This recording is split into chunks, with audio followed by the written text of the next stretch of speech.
Now let us understand about acceleration. Acceleration क्या है? पहले से भी आप लोगों को ये मालूम रहता है, लेकिन हमने थोड़ा और आपको अच्छे से बताना है। Rate of change of velocity with respect to time is called acceleration. Time के अनुसार वेलोसिटी कितनी तेज़ी से बदलती है उसको एक्सेलरेशन बोलते हैं। और एक्सेलेरेशन को भी पहले तो उसकी एवरेज वैल्यू निकालेंगे। सपोज़ किसी पार्टिकल की वेलोसिटी डेल्टा टी टाइम में डेल्टा वी चेंज हो जाती है।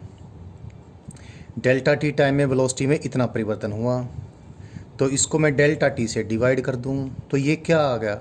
ये आ गया average rate of change of velocity with respect to time, जिसको क्या कहेंगे हम? जिसको हम एवरेज एक्सेलरेशन कहेंगे। अभी आप ये अच्छे से जानते हैं कि एवरेज वैल्यू से इंस्टेंटेनियस वैल्यू कैसे निकालते हैं, एवरेज रेट ऑफ चेंज से इंस्टेंटेनियस रेट ऑफ चेंज कैसे निकालते हैं। यही तो डिफरेंशिएशन है, ये आपको अच्छे से मालूम है। तो ये average rate of change of velocity with respect to time, जो कि एवरेज एक्सेलरेशन है, इससे मैं एक्सेलरेशन निकालूँ, यानी इंस्टेंटेनियस एक्सेलरेशन निकालूँ at a particular instant of time. तो क्या करूँगा? Delta t tends to zero कर दूंगा। डेल्टा टी कौन सा टाइम इंटरवल है? उस टाइम के तुरंत बाद जिस टाइम पर मुझे इंस्टेंटेनियस एक्सेलरेशन निकालना है। तो इसमें क्या कर दूं? इसमें limit delta t tends to zero कर दूं, तो ये एवरेज एक्सेलरेशन की जो वैल्यू आएगी वो टी टाइम पर इंस्टेंटेनियस एक्सेलरेशन आ जाएगी। और ये आपको अच्छे से मालूम है। What is this? This is the differentiation of velocity vector with respect to time. So acceleration, that is instantaneous acceleration. Acceleration at any instant of time is the differentiation or derivative of velocity vector with respect to time at that instant. तो acceleration और velocity में ये velocity कौन सी है? Velocity, अगर हम खाली velocity बोलें तो इसका मतलब इंस्टेंटेनियस वेलोसिटी ही होता है। तो इंस्टेंटेनियस वेलोसिटी का हमने डिफरेंशिएशन किया with respect to time, instantaneous acceleration आ गया। डिफरेंशिएशन करना आप अच्छे से जानते हैं। वेलोसिटी अगर टाइम के फंक्शन के रूप में हमें प्रोवाइडेड है तो वेलोसिटी वेक्टर को टाइम से डिफरेंशिएट कर देंगे, इंस्टेंटेनियस एक्सेलरेशन आ जाएगा। इससे रिलेटेड बहुत सारी बातें अभी हमने करनी है। हम पहले ये बात जानते हैं कि वेलोसिटी वेक्टर इन जनरल इसके तीन कंपोनेंट हम बना लेंगे। एक्स डायरेक्शन में वेलोसिटी का कंपोनेंट वी एक्स है, वाई डायरेक्शन में वेलोसिटी का कंपोनेंट वी वाई है, जेड डायरेक्शन में वेलोसिटी का कंपोनेंट वी जेड है। तो वेलोसिटी वेक्टर को मैंने तीनों कंपोनेंट्स में ब्रेक करके लिख दिया और यहाँ इसको पुट कर देता हूँ। तो एक्सेलरेशन वेक्टर क्या आ जाएगा? D by d t of, यानी rate of change of velocity vector with respect to time. और वेलोसिटी वेक्टर को तीनों कंपोनेंट्स में मैं लिख दिया यहाँ पर। तो हमें ये बहुत आसान एक बात मिल जाएगी। और ये क्या मिली हमें? Acceleration vector is equal to, इसको डिफरेंशिएट करें, differentiation of x component of velocity with respect to time plus differentiation of i cap तो लगाई, एक्स डायरेक्शन वाला कंपोनेंट एक्स डायरेक्शन में होगा, आई कैप डायरेक्शन में होगा। Differentiation of y component of velocity with respect to time, like this I go on writing.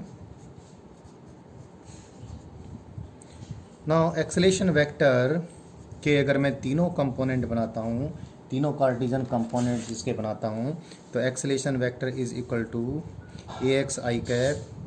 What is a x? X component of the acceleration, a y j cap, a z के cap. So compare, वैसे भी हम बोल सकते थे, comparison करके बोलना चाहें तो भी बोल सकते हैं। एक्सेलरेशन वेक्टर का एक्स कंपोनेंट कितना, एक्स डायरेक्शन में कितना एक्सेलरेशन, वैसे भी समझ सकते हैं। एक्स डायरेक्शन में जो भी वेलोसिटी है उसका differentiation with respect to time, यानी वेलोसिटी के एक्स कंपोनेंट की टाइम रेट एक्सेलरेशन का एक्स कंपोनेंट होगा, वैसे भी हम जान सकते हैं। और एक्सेलरेशन का वाई कंपोनेंट क्या होगा? वाई डायरेक्शन में जो वेलोसिटी है उसकी टाइम रेट क्या होगा? एक्सेलरेशन का वाई कंपोनेंट होगा। चाहे ऐसे कंपेयर कर लें, और या फिर एंड ऑल्सो एक चीज़ और लिख लेते हैं, जेड डायरेक्शन में एक्सेलरेशन, यानी एक्सेलरेशन का जेड कंपोनेंट कितना होगा? जेड डायरेक्शन में जो भी वेलोसिटी है उसकी time rate. So x component of the acceleration, y component the acceleration, z component the acceleration, they all are written here. Acceleration vector की मैग्नीट्यूड कितनी होगी? एक्सेलेरेशन वेक्टर की मैग्नीट्यूड।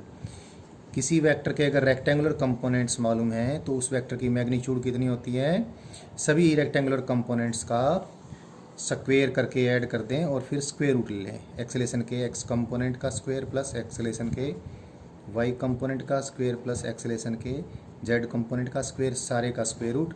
अब यहाँ पर ए एक्स की वैल्यू ये लिख देंगे, ए वाई की वैल्यू ये लिख देंगे, ए जेड की वैल्यू ये लिख देंगे, इसका सारे का स्क्वेयर कर लेंगे और स्क्वेयर रूट ले लेंगे, तो एक्सेलेरेशन वेक्टर की मैग्नीट्यूड आ जाएगी। अभी कई बातें और हैं जो हमने डिस्कस करनी है एक्सेलेरेशन वेक्टर से रिलेटेड। इससे पहले कि कुछ और बात करूँ, एक चीज़ वापस से मैं लिखता हूँ, क्योंकि एक्सेलेरेशन वेक्टर क्या है, वेलोसिटी वेक्टर का डेरिवेटिव है with respect to time, velocity vector का डिफरेंशिएशन है विद रिस्पेक्ट टू टाइम, यानी rate of change of velocity vector है विद रिस्पेक्ट टू टाइम। और वेलोसिटी वेक्टर खुद क्या है, वेलोसिटी वेक्टर है, you know it, that is it is the rate of change of position, और better you say rate of change of position vector with respect to time. जब position vector की rate of change निकालते हैं तो velocity आती है, और velocity की रेट ऑफ चेंज निकालते हैं तो एक्सेलेरेशन आता है। तो पोजीशन वेक्टर की रेट ऑफ चेंज की ही रेट ऑफ चेंज एक्सेलेरेशन है। या फिर मैथमेटिकली आप देख लें, वी वेक्टर को इसमें पुट कर दें, एक्सेलेरेशन कितना आ जाता है, एक्सेलेरेशन कैसे आएगा, डी बाई डी टी करेंगे, यानी rate of change with respect to time निकालेंगे किसकी, वी वेक्टर की। और वी वेक्टर क्या है, rate of change of position vector. मतलब पोजीशन वेक्टर की एक बार रेट ऑफ चेंज निकालेंगे तो वेलोसिटी आएगी, और दोबारा फिर वेलोसिटी की रेट ऑफ चेंज निकाल देंगे तो एक्सेलेरेशन आ जाएगा।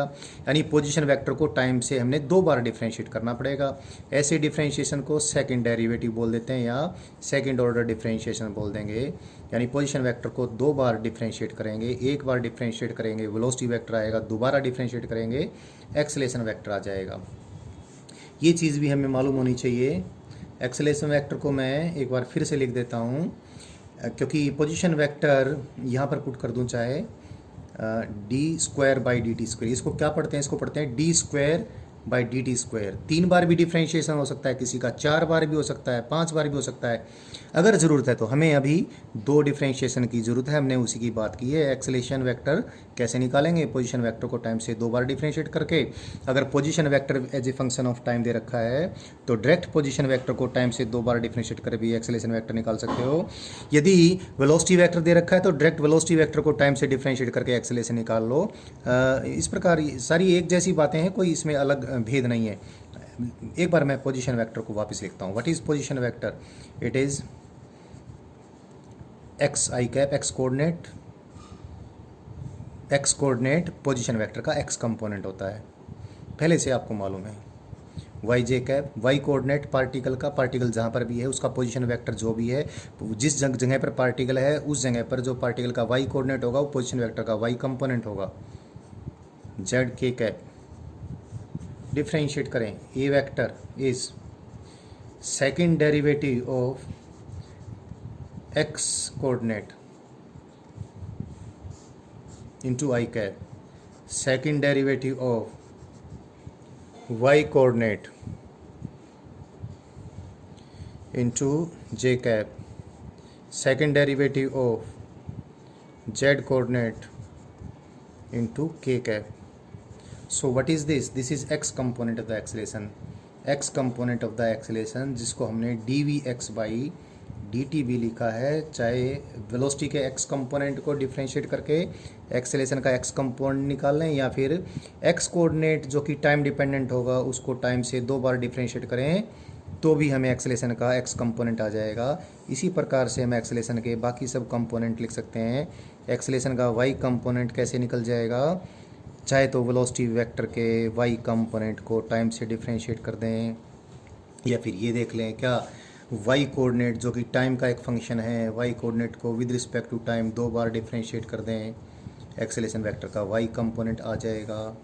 और ऐसे ही क्या करें, ये क्या है एक्सेलेरेशन का जेड कंपोनेंट, और जेड कंपोनेंट हमने पहले भी देख लिया है क्या, वेलोसिटी के जेड कंपोनेंट को टाइम से डिफ्रेंशिएट कर दें, या फिर जेड कोऑर्डिनेट को टाइम से 2 बार डिफ्रेंशिएट कर दें, we get z component of the acceleration.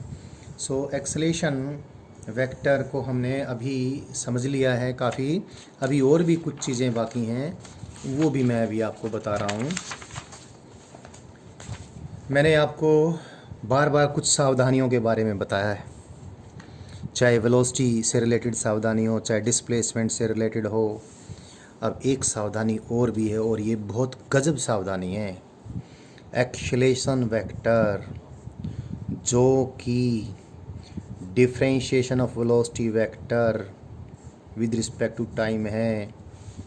Differential calculus में आप जान गए हैं व्हाट इज़ डीवी वेक्टर।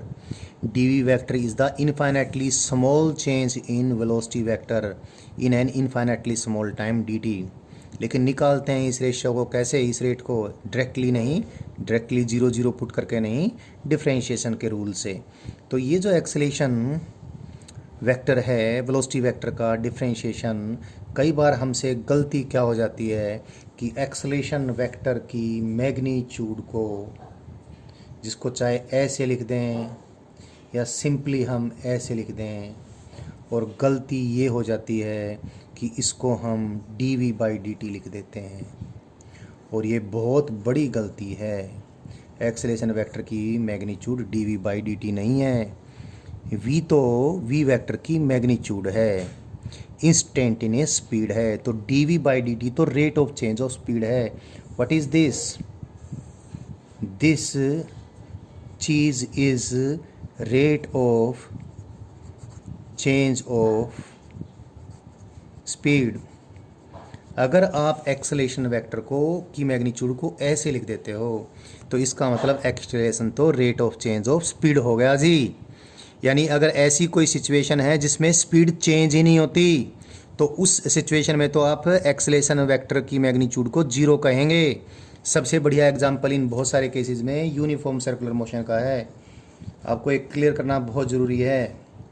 हाँ, ऐसा हो सकता है अगर स्ट्रेट लाइन मोशन हो, उसकी बात अभी करूँगा मैं, लेकिन एक बात पहले बता दूं, ये मैंने क्यों लिखा है। ऐसी बहुत सारी सिचुएशन हैं, लेकिन उस क्यों का जवाब एक एग्जांपल में अभी कर लें। ऐसे धीरे धीरे आपको दो इस प्रकार की सिचुएशंस की आदत पड़ जाएगी।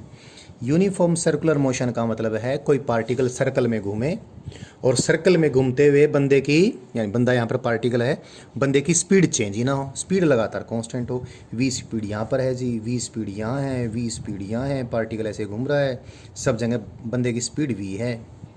तो यहाँ पर तो वेलोसिटी वेक्टर मैग्नीट्यूड तो यहाँ पर भी v1 है, v1 वेक्टर की मैग्नीट्यूड तो यहाँ पर भी v है, और पार्टिकल घूमता घूमता यहाँ आ गया, यहाँ पर वेलोसिटी वेक्टर इधर होगा। वेलोसिटी वेक्टर की डायरेक्शन हमेशा इंस्टेंटेनियस वेलोसिटी रास्ते के टेंजेंशियल होती है। वेलोसिटी वेक्टर को v2 लिख दिया। v2 वेक्टर की भी मैग्नीट्यूड v1 वेक्टर की मैग्नीट्यूड के बराबर है, दोनों v हैं।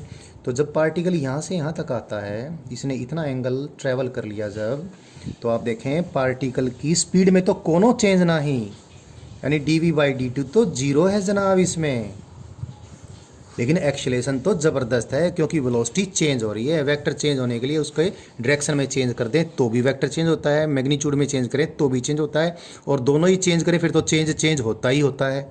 तो यहाँ पर ज़बरदस्त आप आगे पढ़ेंगे यूनिफॉर्म सर्कुलर मोशन में ज़बरदस्त एक्सेलरेशन होता है। पहले से आपको बता दूँ, डेरिवेशन पूरा कंप्लीट आपको पढ़ाऊँगा। अगर इस सर्कल की रेडियस r है तो एक्सेलरेशन वेक्टर की मैग्नीट्यूड इस केस में, अगर uniform circular motion, this is uniform circular motion, मैं ब्रीफ में लिख देता हूँ। यूनिफॉर्म सर्कुलर मोशन का मैंने केस लिया है, यूसीएम इसका कोई एब्रीविएशन नहीं है, लिख दिया मैंने। यूनिफॉर्म सर्कुलर मोशन में एक्सेलरेशन वेक्टर की मैग्नीट्यूड v²/r बैठेगी। v क्या है? किसी भी पॉइंट के ऊपर स्पीड, जो स्पीड लगातार कांस्टेंट है, लेकिन rate of change of speed तो 0 है। Rate of change of speed is 0। UCM में, यूनिफॉर्म सर्कुलर मोशन में rate of change of speed 0 है, लेकिन एक्सेलरेशन तो बहुत ज़्यादा है भाई। अब चेक करें, अगर मैंने एक्सेलरेशन को dv/dt लिख दिया होता तो एक्सेलरेशन तो इसमें 0 हो गया होता है, एक्सेलरेशन की मैग्नीट्यूड। लेकिन एक्सेलरेशन की मैग्नीट्यूड यूनिफॉर्म सर्कुलर मोशन में 0 नहीं, v²/r होती है। तो प्लीज़, ये बड़ी बात है, इसमें मैक्सिमम बच्चा गलती कर लेता है, ये आपकी नहीं होनी चाहिए, इसलिए इस पर मैं इतना जोर देकर बोल रहा हूँ। सो मैंने आपको बता दिया कि एक्सेलरेशन वेक्टर की मैग्नीट्यूड को आपने कभी ऐसे नहीं लिखना है। हाँ, ये भी बता दिया है, ऐसा सिर्फ कब होगा? This will be only when it is a straight line motion. A vector की मैग्नीट्यूड जो कि ए है, ये डी बाई डी टी यानी rate of change of speed, ये क्या है, rate of change of speed, ये सिर्फ कब होगी, सिर्फ कब होगी, कब होगी, जब स्ट्रेट लाइन मोशन हो, जब क्या हो, स्ट्रेट लाइन मोशन। मेरे से बोलते वक्त कई बार टंग मेरी स्लिप हो जाती है, मुझे पता नहीं चलता मैंने पहले क्या बोल दिया है। तो एक दो बार मैंने अपनी वीडियोस बाद में सुनी है तो मुझे पता चला है, अब मुझे ध्यान नहीं मैंने क्या बोला था, शायद यही बोला हो, एक्सेलेरेशन वेक्टर की मैग्नीट्यूड जो कि ए है, इसको डी बाई डी टी यानी rate of change of speed, सिर्फ तभी rate of change of speed के बराबर ही एक्सेलेरेशन वेक्टर की मैग्नीट्यूड होगी जब, सिर्फ कब होगी, जब स्ट्रेट लाइन मोशन होगा, सिर्फ कब होगी, जब स्ट्रेट लाइन मोशन होगा। स्ट्रेट लाइन मोशन में ही ऐसा होगा, अदरवाइज ऐसा नहीं होगा। एक्सेलेरेशन वेक्टर की मैग्नीट्यूड कितनी है ये मैं आपको बता चुका हूँ पहले ही, वी एक्स का स्क्वायर प्लस वी वाई का स्क्वायर प्लस वी जेड के स्क्वायर का स्क्वायर रूट।